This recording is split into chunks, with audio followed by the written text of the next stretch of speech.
Shalom, bien-aimés, shalom. Voici un nouveau jour. Nous allons encore nous réjouir dans le nom de Jésus-Christ de Nazareth. Alléluia. Ce matin, j'ai une parole dans mon cœur. Je méditais sur la parole de Dieu et je me posais certaines questions. Je me demandais, est-ce que, chrétiens que nous sommes, nous comprenons la grâce, le privilège que nous avons en Christ Jésus? Et ce matin, je suis venu avec un thème. Le thème, je l'intitulerai « Chrétien, tu as toutes les bénédictions que Abraham a reçues par la foi, au nom puissant de Jésus. Par la foi, tu as toutes les bénédictions abrahamiques dans le nom puissant de Jésus. » Alors, pour aller plus en profondeur dans ma méditation, nous allons lire rapidement Genèse 17. Je lis la parole de Dieu. Lorsque Abraham fut âgé de 99 ans, l'Éternel apparut à Abraham et lui dit, « Je suis le Dieu Tout-Puissant. Marche devant ma face et sois intègre. » Ça, c'est le verset 1. J'établirai, le verset 2 nous dit, « J'établirai mon alliance entre moi et toi, et je te multiplierai à l'infini. » Voici le verset 4, ce que le verset 4 nous dit. « Voici mon alliance que je fais avec toi. Tu deviendras père d'une multitude de nations. » Le verset 6 nous dit, « Je te rendrai fécond à l'infini. Je ferai de toi des nations et des rois sortiront de toi. » Alléluia. Alléluia. Bien-aimé, cette parole ce matin m'a amené à comprendre que je ne suis pas n'importe qui en Christ Jésus. Bien-aimé, si nous pouvons comprendre l'amour de Dieu pour nous à travers Jésus-Christ, nous allons être heureux sur la terre du fait que nous avons Christ Jésus dans notre vie. Alléluia. Le Dieu que nous servons, bien-aimés, est un Dieu d'alliance. Il a donné sa parole à son fils Abraham. Et la Bible dit que Dieu ne se répand pas de sa parole. Et s'il en est ainsi, qu'est-ce qui peut changer les préceptes de Dieu dans notre vie? C'est par la foi que nous sommes la semence abrahamique. Non pas parce que nous méritons, non pas parce que nous sommes plus meilleurs que les autres, mais par la grâce et par la foi, nous avons été sauvés. Et c'est ça qui nous a amenés même à confesser Christ, pendant même que nous ne le connaissions pas comme il le fallait. Alléluia. Alléluia. Bien-aimé, sache que si tu t'es retrouvé dans le royaume des cieux aujourd'hui, c'est parce que tu es prédestiné à être dans ce royaume. Alors, étant co-héritier de Jésus, étant héritier et héritière des promesses d'Abraham, tout ce qui accompagne cette promesse est aussi lié à toi par la foi. Est-ce que, bien-aimé, tu peux comprendre ça ce matin? À travers Abraham, la promesse a été donnée à Israël. Isaac, à travers son expérience, a confirmé la parole de Dieu. Et Jacob, son fils, a été l'accomplissement de cette promesse. Alléluia. Donc, de Jacob sont nées les 12 tribus de Juda. Et Jésus est venu de la tribu de Juda. Nous savons tous cela. Et c'est pour ça que nous devons comprendre que si nous avons Christ aujourd'hui, il n'y a rien que Dieu a promis à Abraham qui ne sera pas aussi pour nous si nous avons la foi, bien-aimés. Si nous avons la foi, Nous pouvons faire tout ce que Jésus a fait. Nous pouvons déplacer les montagnes. Nous pouvons guérir les malades, tel que Jésus l'a fait. Mais est-ce que nous avons la foi? Bien-aimés, tel que la parole le dit, nous sommes le résultat de la foi que nous manifestons dans toute situation que nous vivons.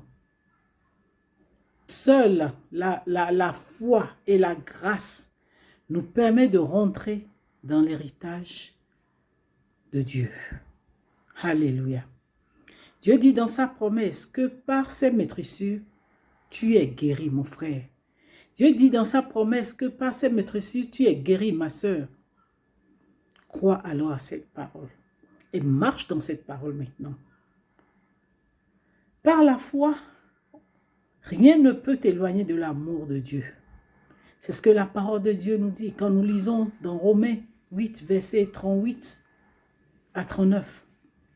La Bible nous dit ceci.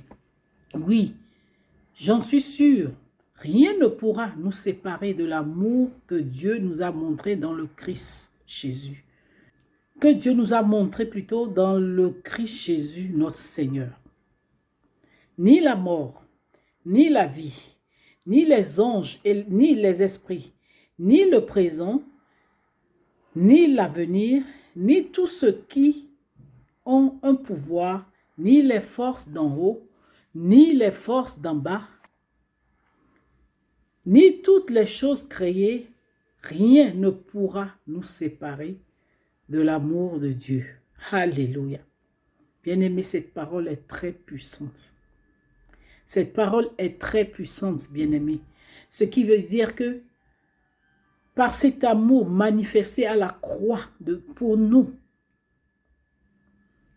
rien sur cette terre, dans les cieux, ne peut encore s'opposer à l'amour de Christ dans ta vie. Si tu crois à l'œuvre rédemptrice que Christ a accomplie dans ta vie, bien-aimé.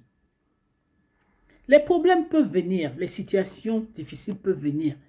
Mais laisse-moi te dire une chose ce matin, que tous ces problèmes, ces situations difficiles ne sont que éphémères. Car quand ils viennent et que tu te lèves pour montrer à ces problèmes qui tu es en Christ, ces problèmes sont obligés de quitter ta vie, bien-aimé.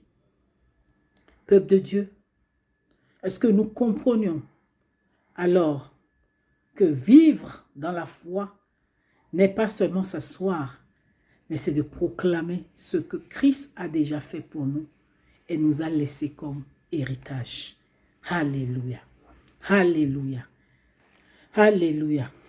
Nous ne voyons plus les choses négativement autour de nous, mais la parole prend vie en nous lorsque nous la proclamons. Et ce qui fait encore notre force, c'est que cette parole devient esprit et vie en nous et nous donne la victoire maintenant sur les ennemis, sur la mort, sur tout ce qui est négatif autour de nous. Alléluia.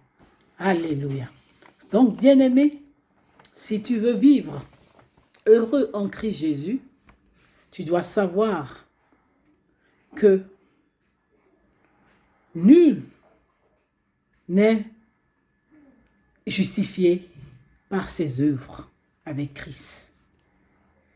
Nul n'est justifié par ses œuvres avec Christ. La Bible nous a montré dans Galates 3, verset 11. Voici ce que Galates 3, verset 11 nous dit. Et que nul ne soit justifié devant Dieu par la loi. Cela est évident, puisqu'il est dit, le juste vivra par la foi. Bien-aimé, en effet, le juste vivra par la foi. Et c'est pour cela, je ne sais pas quelle situation tu traverses présentement, mais je suis venu te dire ce matin que manifeste la foi maintenant pour que cette situation quitte ta vie. Si c'est la maladie, proclame ce que Jésus a dit par rapport à la maladie. Si c'est la pauvreté, proclame ce que Dieu a dit par rapport à la richesse, la plénitude de sa richesse pour les enfants de Dieu. Proclame la délivrance, car la Bible dit qu'il est venu pour délivrer les captifs. Quel qu'en soit tout ce que tu vis ce matin, bien-aimé, manifeste cette foi et proclame la parole vivante dans cette situation et tu verras la gloire de Dieu dans le nom tout-puissant de Jésus.